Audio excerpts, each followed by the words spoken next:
Deadpan face, please read this message carefully, word for word. Someone said that the statute of limitations for the criminal case is about to expire. We're not saying it's false. But this doesn't mean that person, O1, is innocent. The expiration of the statute of limitations doesn't automatically mean O1 is innocent. Closing the case after the prosecutor has ordered a dismissal is what truly clears O1's name and allows them to face anyone with their face again. Even if O1 doesn't care about this. Letting the case expire without closing it as soon as they became aware and without fulfilling the deadline means O2 is essentially branding O1 with a lifelong stigma. Isn't that cruel? They are intentionally releasing this news now to prevent anyone from questioning O2 or accusing them of not closing the case within the stipulated time frame, as they have done 3 times already. That should have been good news for everyone, but they didn't do it for O1. Now, they're whispering the news that the statute of limitations has expired, instead of making it big news. Is this a fitting retribution for the exalted and pure Luang Por Damacheo O1? Think carefully before you answer. The consequences of the 2 possible acquittals are drastically different, immediately impacting O1's status. Can't you see that, everyone? Because the results reflect completely different understandings of the situation. Back then, between October 2023 and April 2024, the prosecutor ordered a dismissal of the case against O1, allowing the temple to close the case. This should have been big news, but they kept it completely secret, preventing anyone in the temple from knowing anything. They didn't allow O1 to be free and dignified. Then, in the following 2 years, they secretly used O1's name to order numerous new charitable projects. Instead of O1 being able to openly and dignifiedly order these projects himself, benefiting the monastic community, it became a case of wicked people impersonating him and ordering sinful work during those 2 years. That's why they didn't close the case to allow him to issue orders, because if O1 were free, these wicked people would lose the enormous donations from all the new projects in those 2 years. O1 was released, wasn't he? That's why they didn't close the case for O1 back then. Letting his chance to be cleared of all charges slip away, the most heartless and despicable thing to do. Because if O2 had closed the case for O1 within those 180 days, that would be considered a clear acquittal, granting Luang Por Damacheo his innocence, as it would be a dismissal of charges by the prosecutor, meaning he was not guilty. But because O2 didn't close the case and didn't release any news about it, O1 lost his chance of being cleared of all charges for life. This is the evil that O2 did to O1. After the 180 days passed, he lost the opportunity to clear his name. Letting the case expire because they couldn't arrest O1 didn't clear him of the accusations at all. It meant he would have this stain on his reputation for life.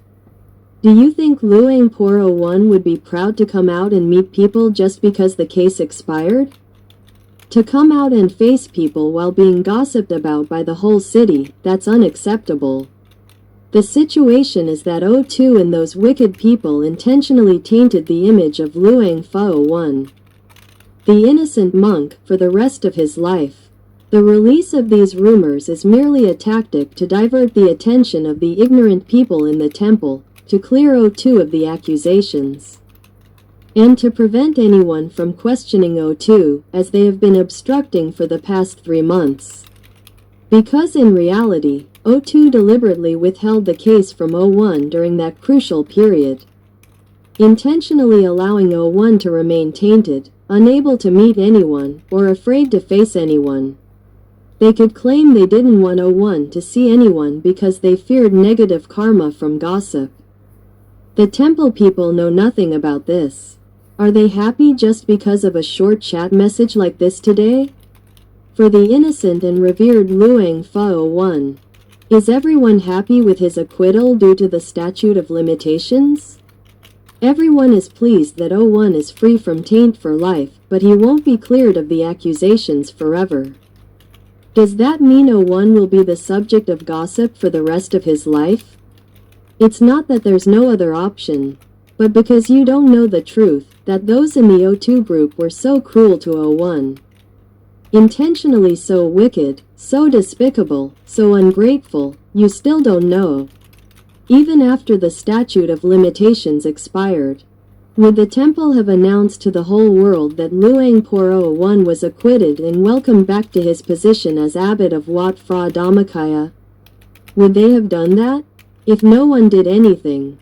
Just someone releasing 3 chat messages for rumors to spread, is that appropriate?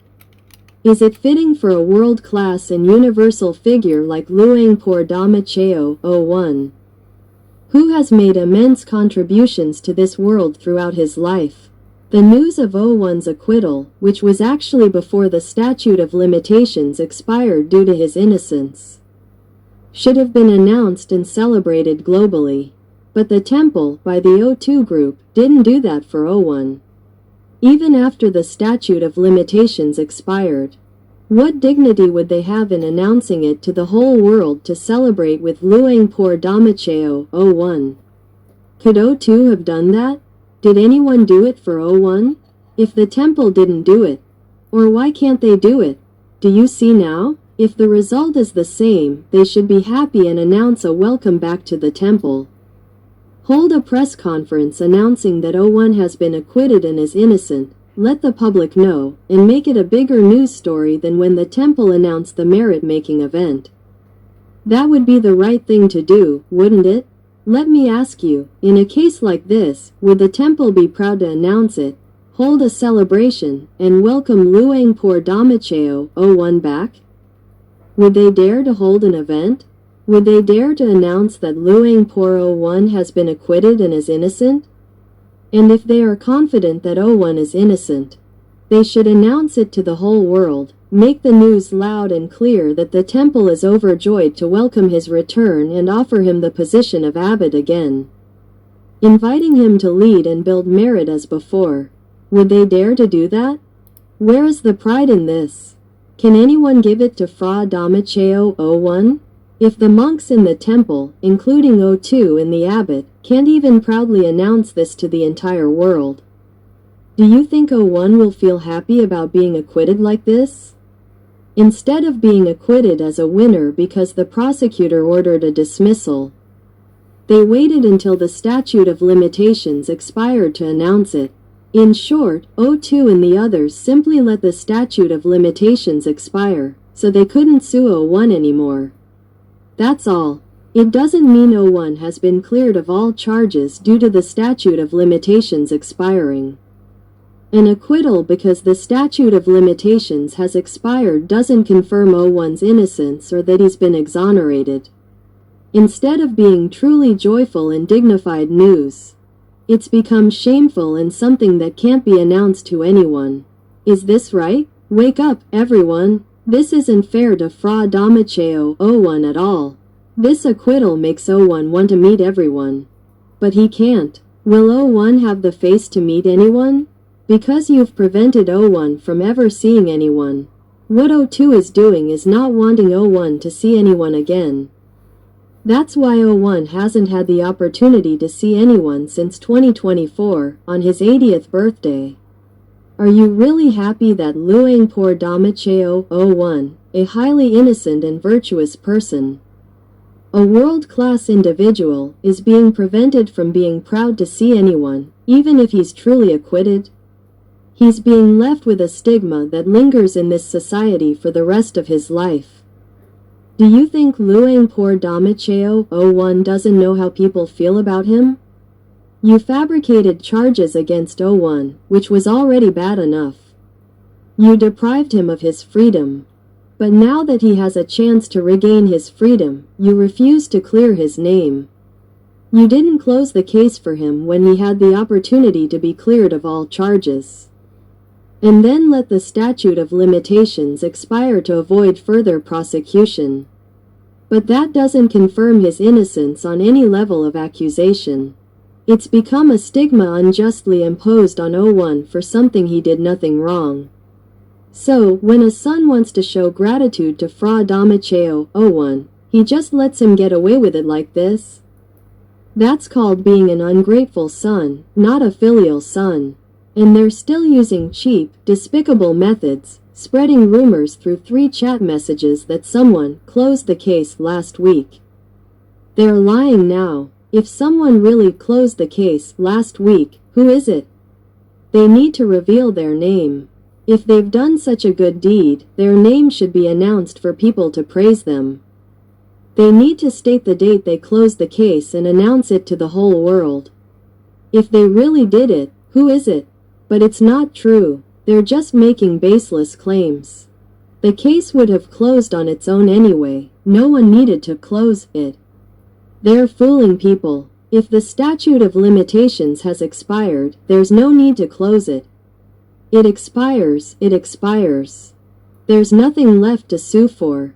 It's all lies and deception. Anyone who believes this is incredibly stupid. Will anyone demand justice for Fra Damaceo O1? This is one of the few remaining ways to accumulate merit with Fra Damaceo O1 in this lifetime. Anyone who wants to make merit with Fra Damaceo O1, this is the last chance. Hurry! You will receive immense merit. Kiangtawan Su Suthama 11:08 a.m., Saturday, February 21, 2026. Following a message expressing frustration, someone checked the eye and received a message from the eye asking a question. The response is as follows: question and information. I have researched and studied this, but I'm not sure if it's correct. Please advise. Thank you. In the clearest terms, 1. There is no such thing as the defendant must close the case. 2. If the prosecutor orders a dismissal to the case ends when the order is final. 3. If the court dismisses the case right pointing arrow the case ends when the judgment is final. 4. If the statute of limitations has expired greater than no further prosecution is possible, the case ends legally. 5. In all of these cases, there are no steps the defendant must personally take. 2. If the court dismisses the case, this means the case has gone to court, and the court has ruled that the plaintiff could not prove the defendant's guilt. The result is that the defendant is acquitted in that case. Then, is there a need to close the case? Normally, if there is no appeal and the judgment is final, the case is considered closed legally. The defendant does not need to personally close the case because the court system has already recorded the case status. Explanation from Kiangtawan. AI only provides answers based on what it has encountered in the media and online. AI answers are unreliable. But from the information asked to AI, the status of Luang Por O1's case does not fit into any of these 4 categories. The status of Luang Por O1's case has been unusual from the start. It's in the stage of not yet being informed of the charges. It's impossible for it to be a case. But they, O6, are trying to make it a case and make people, both inside and outside the area and society, understand what stage the case is in, committed a crime and fled from an arrest warrant. And because of that, the prosecutor doesn't want to pursue the matter further, so they told the temple to close the case within 180 days from October 2023 to April 2024. The essence of O6 is to make people misunderstand O1 from the beginning, and those people, rebels in the temple, want people in the temple, both inside and outside the area and society, to misunderstand O1 forever. When the prosecutor told the temple to close the case for O1, it was to end it and make things clear for Luang Por O1 that he is innocent. Since then, October 2023, the person who started the case initially sued O1, which is O6 from the beginning. He wanted to use the name of the abbot, O1, to falsely claim and continuously make money from the temple people during the time that the temple people believed central orders O1's instructions, and still believe. He, O6, therefore deceived O2 into not doing the matter as the prosecutor instructed, claiming that if O2 helped the abbot, O1, to be freed, O2 would be in trouble because O1 would not let O2 stay here anymore, claiming that because O2 plays the stock market. But the truth is that O6 would lose out on the benefits from doing everything from the beginning, which was about to make more and more money. Asterisk, this means that if O2 closes the case and clears O1 of all charges in October 2023, O1 will be able to show his physical form to everyone and lead the creation of merit again if everyone still respects, believes in, and trusts O1. If that is the case, O6 will rely on O2's orders to do what? O6 will use O1's words or claim that O6 has already spoken with O1. Anything to deceive the temple people, temple sponsors, temple leaders, devotees, and temple people, and the temple's money for O6's personal benefit and or to benefit the higher authorities. If this is true, O6 will not be able to do it anymore. Once O6 successfully deceives O2, O2 simply does not go to do it, closing the criminal case for O1, making it clean for O1. All that O6 does is to deceive the Buddhist devotees, temple people, and the children of Luangpur, O1, by controlling the communication system. He controls everything in the organization and controls the sponsors to believe him and pays to shut down all external media. He cooperates with the use of influence from the higher authorities to intimidate all the monks in the temple and surrounding areas who already obey him, O6. He, O6, then manages everything in the temple's affairs and covers the whole world.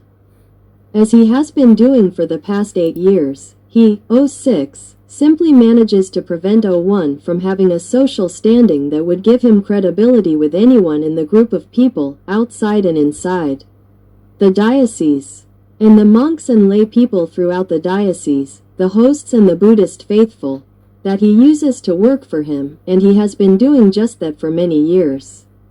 Therefore, anyone who can really help O1 is not through normal means because the illusion that O6 has created in the minds of O1's children relies on the trust and love that the children have for O1 as a foundation. But he, O6, manipulates and uses this foundation in a way that benefits him by impersonating O1, making it seem as if everyone doesn't doubt O1's goodness, just failing to step back and look at the bigger picture that it wasn't O1's way from the beginning.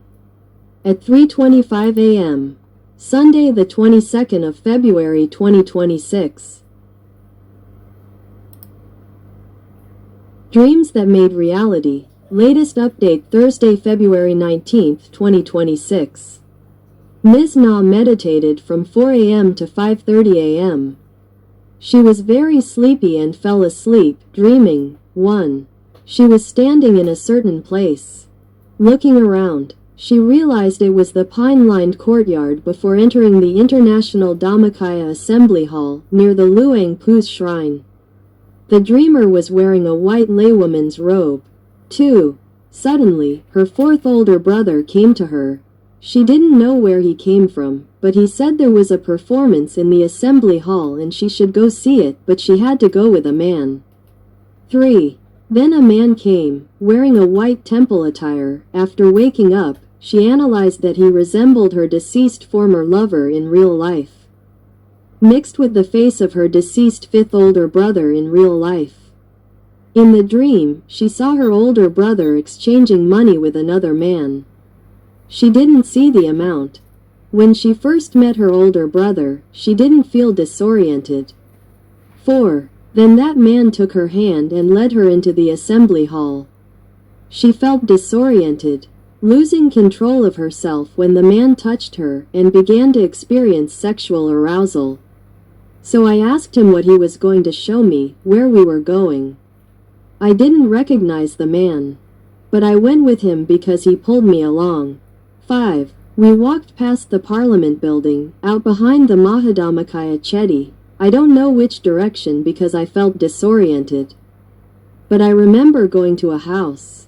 It was a 2-story house, not clean, with 5 to 7 steps leading upstairs. 6. Then the man started molesting me and said, "Don't be afraid.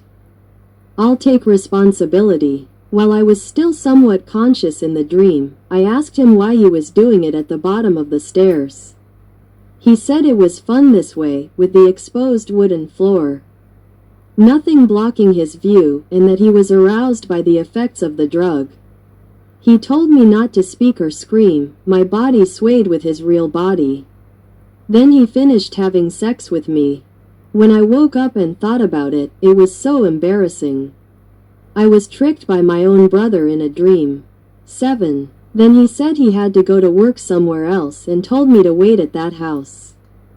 It was a 2-story house, but I didn't go upstairs. In the dream, I didn't see any other houses, not even the house where we had sex. 8. I couldn't see what kind of house it was. Just a set of 5 to 7 steps. 9. I saw relatives in the area, including my sister-in-law and her 2 daughters.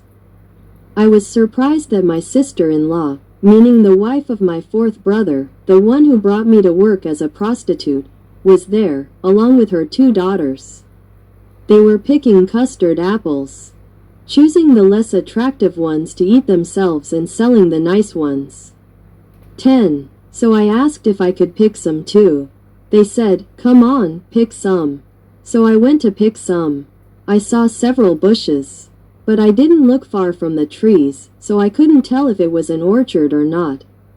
11. The custard apple tree was quite tall. I climbed up and got one ripe custard apple, which I ate by sitting on the steps. 12. Then I heard faint voices speaking. I didn't dare turn around, afraid they would see my face, so I didn't see them. A middle-aged woman's voice said, "Look. This woman seems to have been tricked. She's waiting here for a man, thinking he'll come back. She probably doesn't know she's been sold." Then 2 more women's voices responded, "Yes, probably." 12. We still thought he wasn't talking about us, so we sat eating custard apple on the porch steps. 13. Then, in another dream, we went to my eldest sister's house. We called for my eldest niece, and she came to pick me up and took me upstairs. 14. At first, it was an old house, and then suddenly, it started to change. They added to the house to make it modern, built with concrete, and then extended it into a large house like a villa. 15. We went to the bathroom and saw that behind the house there were 4 very large tanks. I mean, round concrete tanks. But they were probably several meters tall, 4 tanks put together. We felt it was strange. What were they using the tanks for? 16. Then suddenly, my brother-in-law came and said, "Oh, what are you doing here? Are you finished? You can go home now." Then we woke up. Dream Analysis 1. The individuals, such as relatives, are just characters used to accompany the dream, to help remember the story. 2. This type of prophetic dream comes from a special method of the Dhammakaya meditation technique. 01. Definitely the real story. 3. The events took place at Wat Phra Dhammakaya. The locations in the dream were the International Dhammakaya Assembly Hall, the Maha Dhammakaya Chetty, and the area behind it where the incident occurred. 4. It's clear that prostitution was taking place within the temple, but it involved luring good women who came to the temple, and those who trusted each other, like older brothers who also came to the temple. Love potions were used to make the women consent. 5. A man who came to the temple lured young women who came to the temple to sell their sexual services to another man who came to the temple to buy the services, according to a pre-arranged agreement. However, the women who were lured did not receive any money. 6. There was the use of drugs or love potions that caused the victims to fall in love and experience sexual arousal just by being touched, thus rendering them unresistant and leading to intercourse. 7. The location where the sexual acts were performed was a place regularly used for this purpose. People in the area were talking about how the women sitting on the stairs were likely tricked into prostitution and made to wait, with promises of a return to take responsibility. But the man never came back, as in other cases. This may mean that this man had done this to other women before. 8. And the men who tricked the women into providing sexual services earned money from this profession to support their families. It's a huge income, enough to transform an ordinary house into a large villa. 9. 4 tall, round cement tanks behind the house, next to the bathroom, are large wastewater treatment tanks, reflecting a kind of lust treatment station. In this way, they operate as a large business, luring good women to the temple to provide sexual services to men who come to the temple specifically. This generates enormous income for the manager of this wastewater treatment, male lust business, with many transactions and 4 men regularly purchasing this service. This generates a massive income for the manager, enough to transform an ordinary house into a large villa. In summary, the dream, through the true Dhammakaya knowledge of 01, Ms. Na dreamt this story to tell everyone. The true knowledgeable person interpreted the dream, and Kyontawan then conveyed it to the temple community. At Wat Phra Dhammakaya, within the next 2 months, the dream date is February 19, 2026 plus 2 months, so the earliest is April 19, 2026. A profession will emerge where good women who come to the temple are tricked into providing sexual services to men who contact them to buy such services. The temple is used as a base for this activity. The targeted women, who are considered good people, are drugged with substances or love potions that enhance their sexual desire, making them unwilling to resist and willingly participating with the men who bring them. After the act, they are manipulated with promises to wait for the man, who may say he will take responsibility for what he did to them. This is a lie. These men have been doing this regularly, using the temple and the women within it. They use male intermediaries to gain the trust of the target women, portraying them as older brothers. They use the temple and its activities as a starting point to lure the women into serving the men who purchase their services. This is a routine practice. It's possible that the women change frequently or that it will be the same person, given the use of drugs and substances that induce contact, such as love potions. This would allow for the lure of decent women into losing their virginity to men. However, this can easily and extensively happen within Wat Phra Dhammakaya. At least 4 men are regular clients, to the point that those who act as intermediaries can quickly become wealthy and make a permanent living from it. This is because the money they receive doesn't have to be paid to the women who are drugged and forced into prostitution.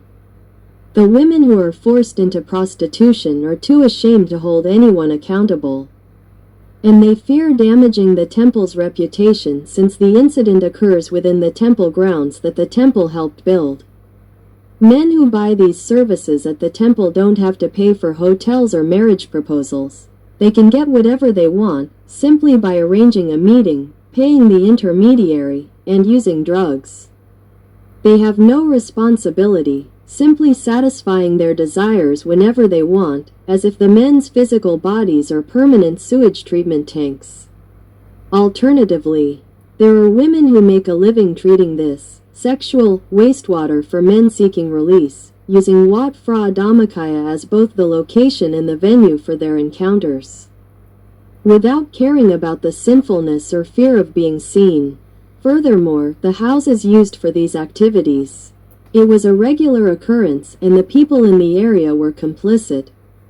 But they didn't tell anyone because they all benefited from the scheme. In the dream, my sister-in-law, the wife of my fourth brother, who took the dreamer to provide services, and her 2 daughters were there harvesting fruit, signifying they shared the profits with the person who brought the woman to provide the service. The purpose was to shame the woman who was violated, because she was seen being sexually assaulted on a deserted staircase like that, and she wouldn't be able to tell anyone that she didn't consent. The woman couldn't tell anyone that she didn't consent, nor could she report being tricked, because this group of people would serve as witnesses, claiming that she didn't see any resistance or consent when she arrived. They would simply signal that she shouldn't wait, that they told her to wait, but they wouldn't come. This was to let the woman know that she wasn't the only one or the first person, but that this had happened to many others. It was a plan to lure women into providing services without payment. The buyer paid for the services of a good woman, and the good woman thought she would find a boyfriend, but instead, she was tricked into losing her virginity. The person who lured them made a lot of money, like catching a tiger with their bare hands, without investing anything except building trust with the women who came to the temple and were easily trusting. And using date rape drugs or love potions always works on people with this kind of karma. This dream is from the real O1, who foresaw that if no one reclaimed administrative power from the monks at the temple, or if no one became aware and investigated the truth about Luangpur O1 within the temple, and if they continued to let things go as before, they would face these consequences. Because when there is indeed Islam involved behind the scenes, with the goal of having 4 wives and children, where would they find suitable women to be wives? They would seek them out among those who come to the temple. If the women agree, they will be supported and allowed to live and eat at the temple. This is similar to several previous dreams that are interconnected and consistent.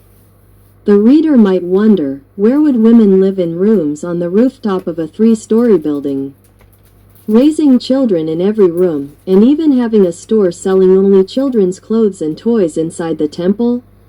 Everything is interconnected. If the temple doesn't have the real Luangpur Dhamacaya, and there's an Islamist like O6 claiming authority from above to intimidate the monks into working for them or allowing them to do whatever they want to maintain the temples and the monks' reputation, and to gain social standing for a long time, then the monks have to comply with everything without the temple's patrons knowing anything.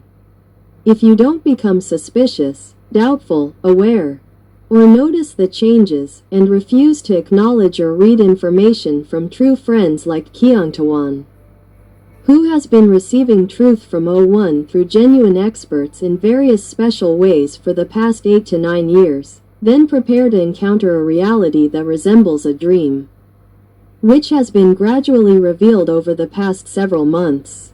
In truth, the real O1 certainly doesn't want this to happen and wants Kyungtawan to tell all his temple followers to wake up and deal with what needs to be dealt with, to demand the truth before it's too late. Don't let the temple be taken over by someone claiming ownership, who deceives the temple people by saying they are still doing everything for O1, but isn't the real one. They are an imposter Muslim, using the temple's money to indulge in their own illicit activities, both secretly and openly, among both monks and laypeople, using the temple as a place for all these evil deeds. This kind of dreamlike reality is frightening, because even if it were to happen, no one would dare confirm it. Therefore, Kyungtawan is trying every way to inform his followers so that they can find ways to resolve or prevent this from happening as quickly as possible. May you receive merit for your selfless act of sharing this dream. Amen. At the Real Expert 6:52 a.m., Sunday, February 22, 2026. The Dream of Kyungtawan. At this point, I want to share a dream of Kyungtawan. I'm not sure if it's meant as a message for someone specific, but here it is. Kyungtawan dreamed that there were about 20 of us sitting on a bus, a spacious one. This bus drove into the temple. Why? To search for Luangpur Damajao. Why use a bus? Because there was no other way to enter the temple discreetly and safely without being hauled away or dragged out again. A bus is fast and, more importantly, it can carry as many people as needed. My group might have only 20 people, but what about other groups? There must be so many people who truly love Luangpur, right? Is there a large group out there that truly loves him? We would go into the temple and ask, is Luangpur Damajao here? Someone said he is. Where is he? We want to see him. The bus is the key to bringing a large number of people in to find him. It's like a temple tour. We want to go and see for ourselves where they say he is. Since the legal cases are over, no one is going to arrest him anymore, right? So, we should be able to find him. And instead of walking in as a crowd, which might be labeled a riot or a mob, we just sit neatly on a bus. If a group has 100 people, that's only 3 or 4 buses. If the group is larger, just add more buses. He would likely be happy if the real Luangpur is indeed in the temple. Now that the cases are cleared, if he doesn't come out, we have to go in and find him, don't we? It's up to you, but don't wait too long. Who knows where they might take him, especially given the negative rumors surrounding him. If he is truly cleared of all charges, what do you think they will do to him? If we don't go look for him in the temple, we won't know where else to find him. I believe this dream was sent by the real one, Luangpur, himself.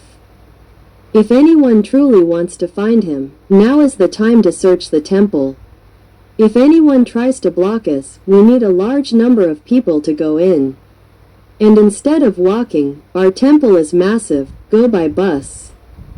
Big buses, filled with people, going to welcome our Luangpur. If he is really in the temple, we must find him. Let's go help each other see if the person there is truly him. Is it the real Luangpur? Go in large numbers to verify. If it is him, invite him to come out. Why hide? There is no need to hide anymore because the cases are closed. This is how we will know if the information from Kiang Tawan, from the real knower, 01, Luangpur Damajao, is just boasting, nonsense, or the truth. Everyone, this needs to be proven. But don't wait too long. There is nothing left to lose at this point. If we don't make an effort now, it might be too late.